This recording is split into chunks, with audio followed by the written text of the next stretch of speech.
আসসালামু আলাইকুম ওয়া রাহমাতুল্লাহ। সম্মানিত দর্শক, জান্নাত সেই চিরসুখের আবাস যেখানে নেই কোনো দুঃখ, কষ্ট বা ক্লান্তি। জান্নাতে প্রবেশ করা প্রত্যেক মুমিনের জীবনের সর্বোচ্চ লক্ষ্য। কিন্তু যখনই আমরা জান্নাতের নিয়ামত বা জীবনযাত্রা নিয়ে কথা বলি, মানুষের মনে একটি গভীর ও কৌতূহলী প্রশ্ন বারবার আসে। জান্নাতি মহিলারা কি তাদের পার্থিব জীবনের সবচেয়ে মূল্যবান অভিজ্ঞতা, অর্থাৎ সন্তান জন্ম দেওয়ার মতো স্বাদ বা অভিজ্ঞতা সেখানে কি পাবে? জান্নাতে কি গর্ভধারণ বা প্রসবের কষ্ট ছাড়াই সেই নিয়ামত পাওয়া সম্ভব? এই প্রশ্নটি কেবল মহিলাদের জন্য নয়, সকল মুমিনের মনেই কৌতূহল জাগায়। আজকের এই পর্বে আমরা ইসলামের সবচেয়ে নির্ভরযোগ্য উৎস পবিত্র কোরআন ও সহিহ হাদিসের আলোকে এই বিস্ময়কর প্রশ্নের জবাব খুঁজে দেখব ইনশাআল্লাহ। উত্তর খোঁজার আগে আমাদের জান্নাত সম্পর্কে একটি মৌলিক বিষয় মনে রাখতে হবে। আল্লাহ রাব্বুল আলামিন জান্নাতকে এমন এক জায়গা হিসেবে সৃষ্টি করেছেন যেখানে ক্লান্তি নেই, বার্ধক্য নেই, দুঃখ নেই, আর নেই কোনো অপেক্ষা। কোরআনের ঘোষণা, আল্লাহ তাআলা জান্নাতের অধিবাসীদের সম্পর্কে বলেন, জান্নাতে তাদের কোনো কষ্ট স্পর্শ করবে না এবং তারা সেখান থেকে বহিষ্কৃত হবে না। সূরা হিজর আয়াত 48। এই আয়াতটি স্পষ্ট করে বলে যে দুনিয়ার মতো গর্ভধারণের সময় মাসের ক্লান্তি বা প্রসবের চরম বেদনা এবং কোনো কষ্টই জান্নাতি মহিলাদের স্পর্শ করবে না। যদি জান্নাতের সন্তান জন্মদানের প্রতিক্রিয়া দুনিয়ার মতোই কষ্টের হতো, তবে তা জান্নাতের মৌলিক ধারণার সাথে সংঘর্ষিত হতো। কিন্তু এর মানে কি এই যে এই নিয়ামতটি পুরোপুরি নিষিদ্ধ? চলুন আমরা সরাসরি হাদিস ও আলেমদের ব্যাখ্যায় যাই। জান্নাতে সন্তান জন্মদানের বিষয়ে ইসলামী চিন্তাবাদ ও মুহাদ্দিসগণের মধ্যে মূলত দুটি মত পাওয়া যায়। এই মতভেদের মূল কারণ হলো এই বিষয়ে কোরআনে সরাসরি কোনো আয়াত নেই, তবে একটি সহিহ হাদিস পাওয়া যায় যা অত্যন্ত স্পষ্ট ইঙ্গিত দেয়। প্রথমত, হ্যাঁ, কিছু আলেম ও মুহাদ্দিস এই হাদিসের ভিত্তিতে মনে করে যে জান্নাতে পুরুষ যদি সন্তান কামনা করে তবে তা সম্ভব। দ্বিতীয় মত, অন্য আলেমগণ মনে করেন এই হাদিসটি শর্ত সাপেক্ষ বা এটি একটি সম্ভাবনা মাত্র, বাস্তবে এটি ঘটবে না, কারণ জান্নাতে অপূর্ণতা নেই। জান্নাতের বিষয়টি সম্পূর্ণভাবে আল্লাহর কুদরত ও ইচ্ছার উপর নির্ভরশীল। এখন আমরা সেই গুরুত্বপূর্ণ হাদিসটির দিকে মনোযোগ দেব যা এই আলোচনার মূল ভিত্তি। জান্নাতের সন্তান জন্মদানের বিষয়ে যে হাদিসটি সবচেয়ে বেশি আলোচনায় আসে সেটি হলো সহিহ আত-তিরমিজি এবং ইবনে মাজাহতে বর্ণিত একটি সহিহ হাদিস। আবু সাইদ আল খুদরি রাদিয়াল্লাহু থেকে বর্ণিত, রাসূল সাল্লাল্লাহু আলাইহি ওয়াসাল্লাম বলেছেন, কোন মুমিন যখন জান্নাতে সন্তান কামনা করবে তখন তার গর্ভধারণ, প্রসব এবং সন্তানের বয়স বৃদ্ধি এক মুহূর্তে সম্পূর্ণ হবে, যেমনটি সে কামনা করবে। সহিহ তিরমিজি হাদিস 2566। এই হাদিসটি অত্যন্ত স্পষ্ট। এটি কেবল সম্ভবই বলেনি, বরং এর প্রতিক্রিয়াটিও বাতলে দিয়েছে, এক মুহূর্তে সম্পূর্ণ হবে। এর থেকে আমরা কি শিখতে পারি? প্রথমত, ইচ্ছাই মূল। জান্নাতে মানুষের যে কোনো ইচ্ছাকে তাৎক্ষণিকভাবে পূরণ করা হবে। 2. কষ্টের অনুপস্থিতি।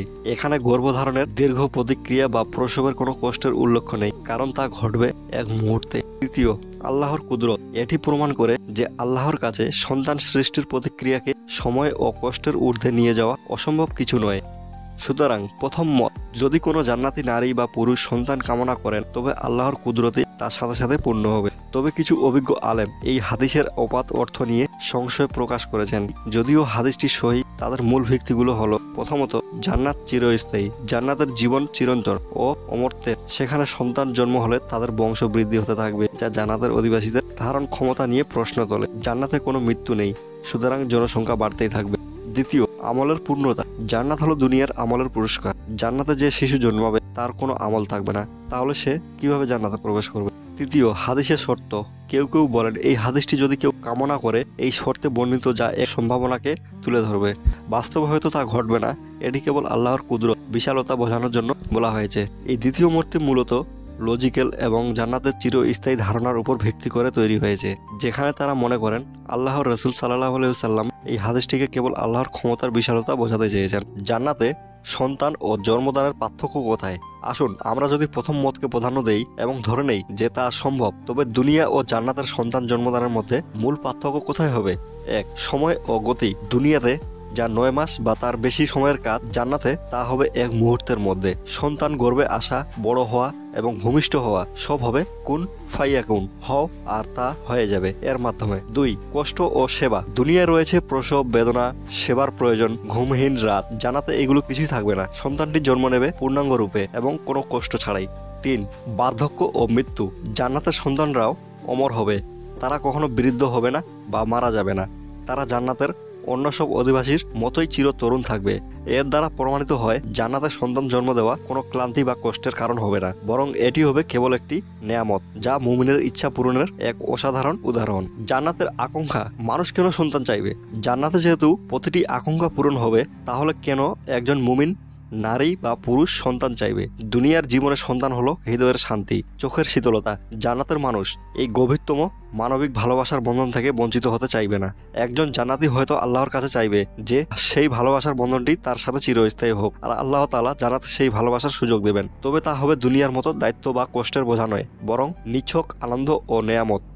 সম্মানিত দর্শক, আমরা দেখলাম এই বিষয়ে সহিহ হাদিসের স্পষ্ট বর্ণনা থাকা সত্ত্বেও আলেমদের মধ্যে মতভেদ রয়েছে। তবে অধিকাংশের মতে সহিহ হাদিসকে আমরা অপেক্ষা করতে পারি না। চূড়ান্ত কথা হলো, জান্নাত হলো ইচ্ছা পূরণের জায়গা। যদি কোনো মুমিন এই নিয়ামতটি কামনা করে, তবে তা আল্লাহর কুদরতে তা অবশ্যই সম্ভব। আর আল্লাহর কুদরত দুনিয়ার সময় ও কষ্টের নিয়মের ঊর্ধ্বে।